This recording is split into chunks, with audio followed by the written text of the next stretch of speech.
Hi అండి, అందరికీ నమస్కారం. Welcome to my channel. ఈరోజు కార్తీక పురాణం 15వ అధ్యాయం చదువుకుందాము. ఓం గం గణపతియే నమః. ఓం నమః శివాయ. కార్తీక పురాణం 15వ అధ్యాయం.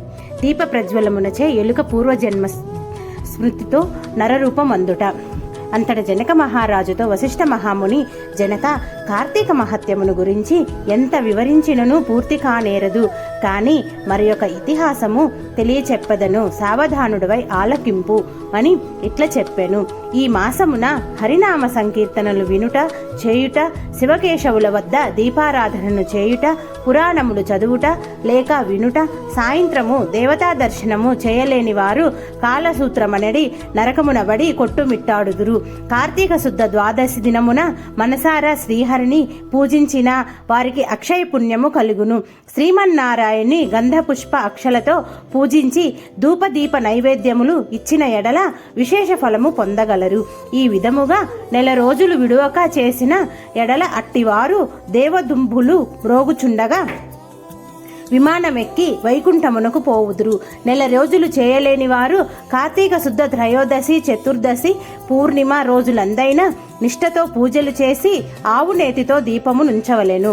ఈ మహాకార్తీకములో ఆవు పాలు పితికినంతసేపు మాత్రము దీపము నుంచిన ఎడల మరు జన్మలో బ్రాహ్మణుడుగా జన్మించును. ఇతరులు ఉంచిన దీపము యొగద్రోసి వృద్ధి చేసిన ఎడలను లేక ఆరిపోయిన దీపములను వెలిగించినను అట్టి వారల సమస్త పాపములు హరించును. అందులకు ఒక కథ గలదు, విను అని వశిష్ఠుల వారు ఇట్లా చెప్పుచున్నారు. సరస్వతీ నది తీరమున శిథిలమైన దేవాలయం ఒకటి కలదు. కర్మనిష్ఠుడనే దయార్థ హృదయుడగు ఒక యోగి పుంగవుడు ఆ దేవాలయమున వద్దకు వచ్చి కార్తీక మాసమంతయు అచటనే గడిపి పురాణ పఠనము చేయు తలంపు రాగా ఆ పాడుపడి ఉన్న దేవాలయమునము శుభ్రంగా ఊడ్చి నీళ్లతో కడిగి బొట్టు పెట్టి ప్రక్క గ్రామమునకు వెళ్ళి ప్రమిదలు తెచ్చి దూదితో ఒత్తులు చేసి 12 దీపములుంచి స్వామిని పూజించుచు నిష్ఠతో పురాణము చదువుచుండెను. ఈ విధముగా కార్తీక మాసం ప్రారంభము నుండి చేయుచుండెను.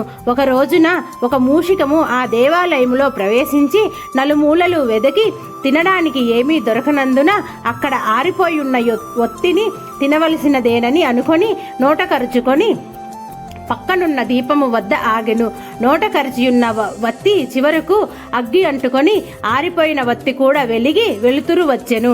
అది కార్తీక మాసమగుట వలనను శివాలయములో ఆరిపోయిన వత్తి ఈ ఎలుక వల్ల వెలుగుటచే దాని పాపములు హరించుకుపోయి పుణ్యము కలిగినందున వెంటనే దాని రూపము మారి మానవ రూపంలోకి నిలబడెను.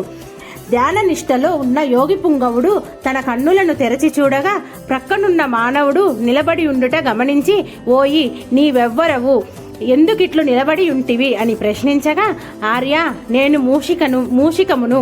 రాత్రి నేను ఆహారమునకు వెదుకుకుంటూ ఈ దేవాలయంలోనికి ప్రవేశించి ఇక్కడ కూడా ఏమీ దొరకనందున నెయ్యి వాసనతో నుండి ఆరిపోయిన వత్తిని తినవలనని దానిని నోట పక్కనున్న దీపం చెంత నిలబడి ఉండగా నా అదృష్టము కొలది ఆ వత్తి వెలుగుటచే నా పాపములు పోయినందున కాబోలు వెంటనే పూర్వజన్మమెత్తి తిని. కానీ ఓ మహానుభావ, నేను ఎందుకీ మూషక జన్మమెత్తవలసి వచ్చెనో దానికి గల కారణమేమిటో విశదీకరింపు అని కోరెను. అంత యోగీశ్వరుడు ఆశ్చర్యపడి తన దివ్య దృష్టిసే సర్వము తెలుసుకొని, ఓయి, క్రిందటి జన్మలో నీవు బ్రాహ్మణుడవు, నిన్ను బాహ్లికుడని పిలిచడివారు, నీవు జైనమత వంశానికి చెందినవాడివు. నీ కుటుంబాన్ని పోషించుటకు వ్యవసాయం చేస్తూ ధనాశాపరుడవై దేవపూజలు నిత్యకర్మలు మరిచి నీచుల సహవాసము వలన నిషిద్ధాన్నము తినుచు మంచివారలను యోగ్యులను నిందించుచు పరుల చెంత స్వార్థ చింత గలవాడవై ఆడపిల్లలను అమ్మువత్తి చేస్తూ దానివల్ల సాధించిన ధనాన్ని కూడబెట్టుచు సమస్త తినుబండారములను కడు చౌకగా కొని తిరిగి వాటిని ఎక్కువ ధరకు అమ్మి అటుల సాధించిన ధనము నీవు అనుభవించక ఇతరులకు ఇవ్వగా ఆ ధనము భూస్థాపితం చేసి పిసినారివై జీవించినావు.